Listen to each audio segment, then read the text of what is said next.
What a great ride.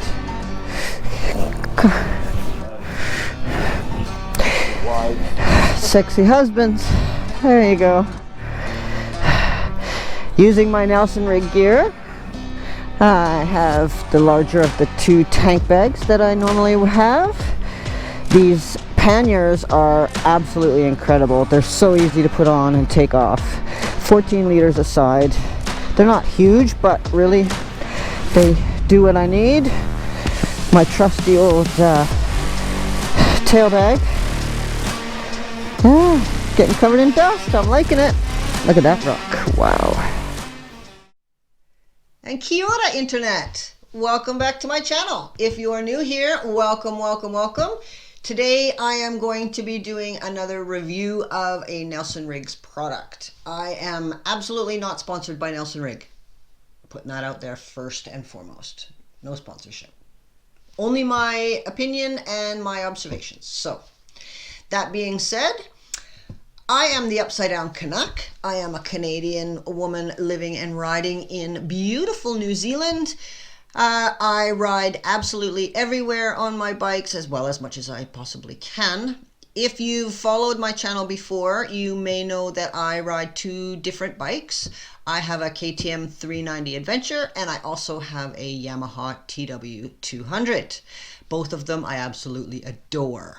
Now, you're watching this because you are trying to decide what kind of a pannier luggage system you want to use for your bike.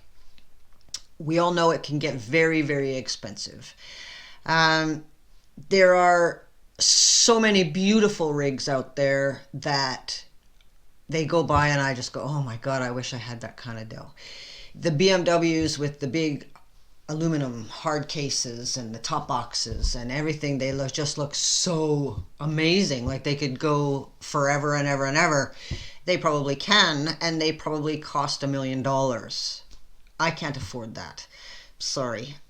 I also am not really fond personally of the weight that they put on my bikes, but that's irrelevant. The Nelson Rigg Dual Sport Trails End saddlebag model RG020. That's specifically what we're talking about today. And I have had these for over a year, used them extensively. I take them camping, I take them to the beach, I take them to the grocery store. I use them a lot. I take them every time I ride my bike. I think I have these on pretty much all the time. All the time. These bags are no rack bags. They mount easily, they're easy to clean, they have some benefits that I will cover with you. Number one being the price point on these will not break the bank. They're interchangeable between my two bikes, so super handy that I only need one pair of panniers because I can't ride two bikes at the same time anyway. So I can use them on both bikes. Now, Nelson Rigg does say that they fit most adventure bikes and dual sport bikes. There are no racks with these. So throw them over the back seat, strap them on, and off you go. They really are simple to put on.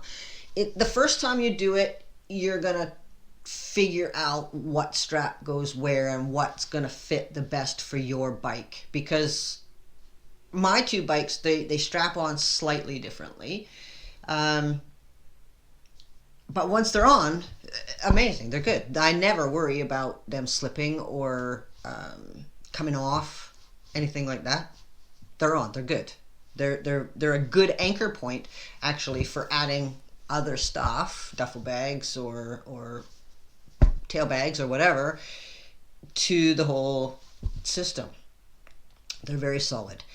They're easy to clean.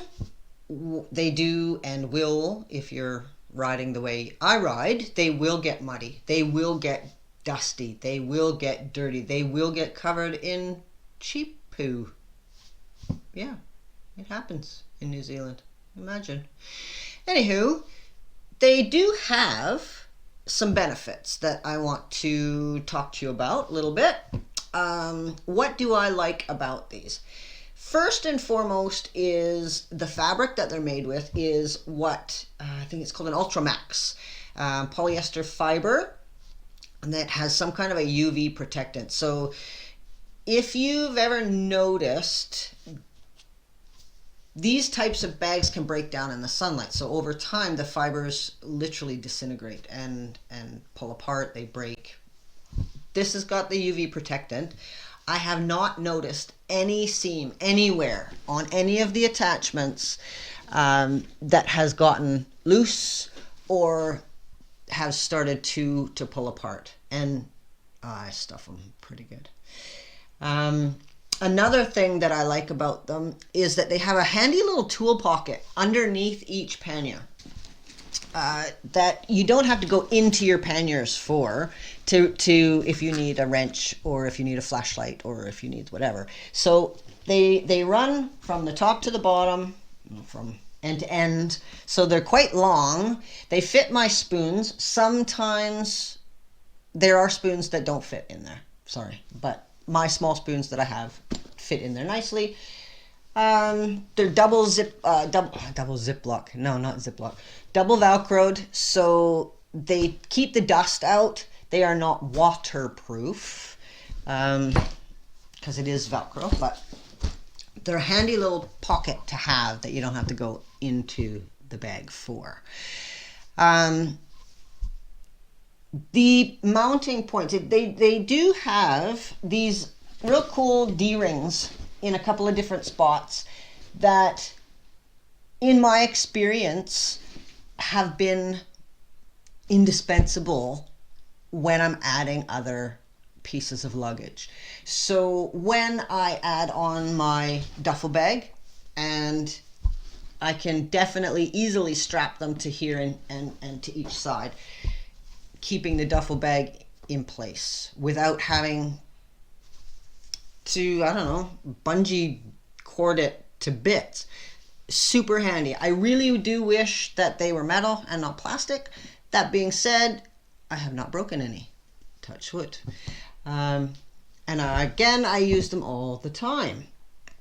Now, limitations that I find, one would be the size of them. They're not big. They're actually smaller than they are.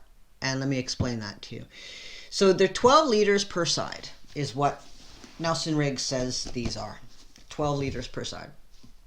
If you expand them, which they do expand, they will open up to 14 or 15 liters. Pardon me. 15 liters per side. The shape of them is odd. Yes, it's handy on the bikes because it's a teardrop and it follows the lines and yada yada. But it is an odd shape to pack.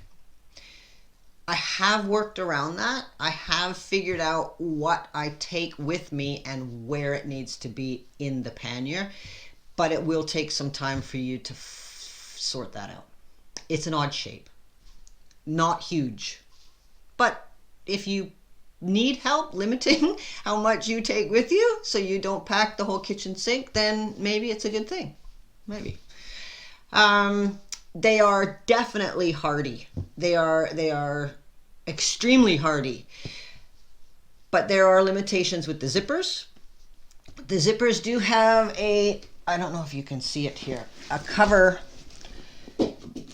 that closes them up, which is really very nice, which makes them water resistant.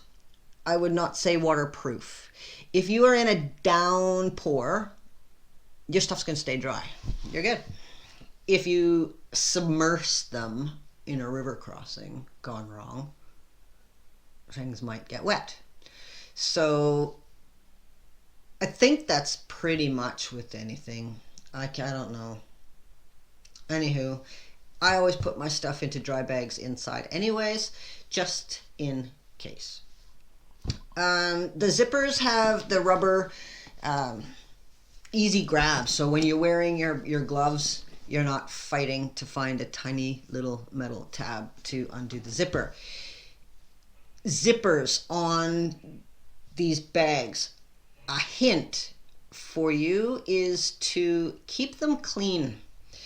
I don't mean all the time, like when you're out on the road, you're traveling, you're on the road for 2 weeks or whatever. When you get home, clean your zippers, oil your zippers. I have been caught out where the zippers have gotten so dusty that they're really, I struggle to open them or close them.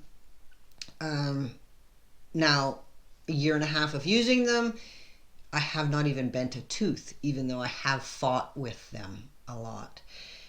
Keep the zippers clean. If you're on the road, just a little hint, use your chain lube on your zippers every now and again. Just keep them. Yeah, a little hint. Anyhow, again, easy on, easy off to a point. They are not quick release. So if you think that you are going to stop at a restaurant in the middle of the day and you don't want to leave your stuff outside, be prepared to spend 5 minutes taking them off and 5 minutes putting them on. They're not quick release. They don't have mounts, so it's not just as easy as clicking them onto the mounts. But they are stable when they're on. Once you know how to put them on, they're easy as pie. It's great. Easy to clean. So when you get home, or if you're on the road, wherever, if they're muddy, take them off, hose them off, use a scrub brush, hang them up to dry, and they come out looking basically brand new. I have had these specific ones. These are not newer ones. These are specific ones that I've had for a year and a half that I take absolutely everywhere. And they look brand new. When they're clean, they hold their color, they hold their shape, they are strong. Like I say, I mean, I don't see any wearing of any of the seams, the zippers, the Velcros, nothing. Again, I haven't broken any of the plastic D-rings or the clips. Touch wood, the zippers have not bent any teeth. Would I buy these again? Yep, I would. Actually, I did, because now I have 2 sets and I didn't break the bank. So literally I can keep them on 1 set on each bike and not have to worry about swapping them over, even though, I mean, easily I could, right? Price point 200 Australian dollars. I buy in Australian dollars here. So yeah, they're not gonna break the bank. They are value for money. That's my opinion. No, I am not sponsored. Do I like these? I think they look good too, actually, to be honest. Yeah, so anyway, that's my opinion. These are the Trails End Dual Sport RG020. They fit my Yamaha TW200. I did have to buy an exhaust cover for that bike because it does sit on the exhaust. I did not need to buy anything for my KTM 390 Adventure. They literally just swung over the back seat and strapped down, and off I went. So if you're in the market, you're looking, you want something that is reasonably cheap, that's going to last, that's going to do the job, that'd be it. Anyways, cool. I hope this helped you make a decision. Any questions, put them in the comments below. I try to answer absolutely every single one because I don't get that many. If you like this video, please subscribe to the channel. I'm really trying to help this little channel grow. I have tons of new videos coming out. We did an amazing tour a few months ago, and the videos are coming up and they're going to be released. So please make sure you check that out. There's parts of New Zealand that you will not even believe exist. So thank you and have a great day. Kia ora, everybody. Cheers. I mean, he's went over a couple of times on that track, hence the goat shit. sheep shit. And now I have a bent little shifter, but